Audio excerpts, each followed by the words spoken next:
केंद्रीय रसायन एवं उर्वरक राज्य मंत्री श्री हंसराज अहीर इनकी अध्यक्षता में 1 जनवरी को एनडी होटल में पत्र परिषद आयोजित की गई। पत्र परिषद में केंद्रीय रसायन एवं उर्वरक राज्य मंत्री श्री हंसराज अहीर, महापौर राखी कंचरलावार, विजय राउत, अनिल फूलझेले, राहुल सराफ आदि मान्यवरों की मौजूदगी रही। इस वक्त पत्रकारों से चर्चा करते समय केंद्रीय रसायन एवं उर्वरक राज्य मंत्री श्री हंसराज अहीर ने बताया कि कर्नाटक पावर कॉर्पोरेशन ने पिछले साल से इस जगह जॉइंट कोल माइंस में काम करने माइनिंग करना शुरू किया था और कोल माइंस में और जो कोल घोटाला बाहर आया उसमें यह प्रोजेक्ट रद्द हुआ था।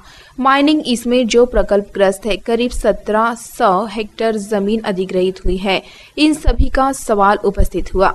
हमने 2007 में एग्रीमेंट किया था, उसमें प्रकल्पग्रस्तों को जमीन का 4 लाख 7 साल बाद इन किसानों को 50% जमीन टप्पे टप्पे से वापस दी जाए ऐसा ठहराया गया, परंतु अभी खेती में जमीन देना संभव नहीं था, इसीलिए पुनः 4 लाख भाव बढ़ाकर दिया। साथ ही कर्नाटक पावर कॉर्पोरेशन, कर्नाटक सरकार इस पर सभी की नियुक्ति करते वक्त संबंधित जो कोई एमडी होगा उसे उनके माध्यम कोयला खनन करेगा। उनकी और नियुक्त किए गए सभी प्रकल्पग्रस्त कामगार के तौर पर काम करेंगे और उन्हें जो वेजेस है वह मुख्यमंत्री देवेंद्र फडणवीस ठहराएंगे। माइनिंग वेज नई बनी होकर इसकी ओर से उन्हें वेतन मिलेगा। नौकरी की हमी व सुरक्षा कर्नाटक गवर्नमेंट की है।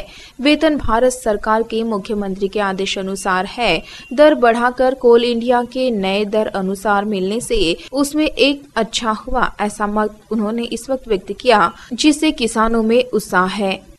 एक कर्नाटक पॉवर कॉर्पोरेशनने गेल्या 7 पासून या ठिकाणी जॉइंट याच्यामध्ये मायनिंग करणं सुरू केलेलं होतं कोल माइन्समध्ये आणि जो कोल घोटाळा बाहेर निघाला होता त्यामध्ये हा प्रोजेक्ट रद्द झाला होता मायनिंग। नंतर अधिग्रहण झाल्यानंतर यामध्ये जे प्रकल्पग्रस्त आहेत जवळपास 1700 हेक्टर जमीन त्यामध्ये अधिग्रहित झालेली आहे। या सगळ्यांचा प्रश्न उभा झाला।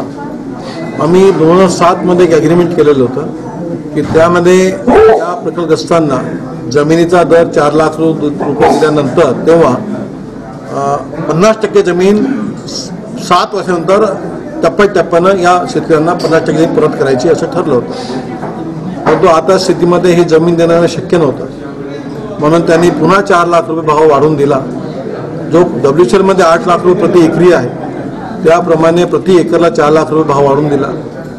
सोबतच कर्नाटक पॉवर कॉर्पोरेशन, कर्नाटक सरकार यावर या सगळ्यांची नियुक्ती करताना संबंधित जो कोणी MDO असेल त्यांच्या माध्यमातून जे कोळसा खनन करेल त्यांच्याकडे हे नियुक्त केलेले प्रकल्पग्रस्त कामगार म्हणून काम करतील आणि त्यांचा जो वेजेस आहे तो महाराष्ट्र सरकारचे मुख्यमंत्री सन्माननीय देवेंद्र फडणवीस ठरवतील। मायनिंग वेज बोर्ड नवीन बनेल आणि त्या वेजेसप्रमाणे त्यांना पैसा पगार मिळेल। यांच्या नोकऱ्यांचा काही धोका नाही। आता कर्नाटक कॉर्पोरेशन लिमिटेडनी कर्नाटक सरकारचे मंत्री श्री शिवकुमार त्या बैठकीत होते। त्यांनी म्हटलं की नोकरी आमच्या माध्यमातून आम्ही देत आहोत, फक्त आम्ही इथं मायनिंग करत नाही, मायनिंग करणारी कोणती एजन्सी असेल त्या माध्यमातून मायनिंग करतील। नोकऱ्यांची हमी आणि सुरक्षा त्यामध्ये कर्नाटक गव्हर्नमेंटची आहे।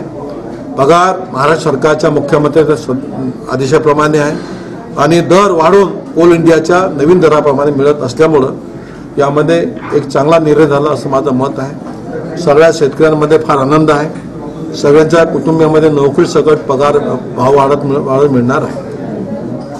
हा प्रोजेक्ट सरकारी असल्यामुळे त्या ठिकाणचा कोळसा निघेल तर भारतामध्ये वीज बनवण्याकरता त्याचा उपयोग होईल, म्हणून या प्रकल्पाचंही आम्ही या ठिकाणी स्वागत करीत आहोत।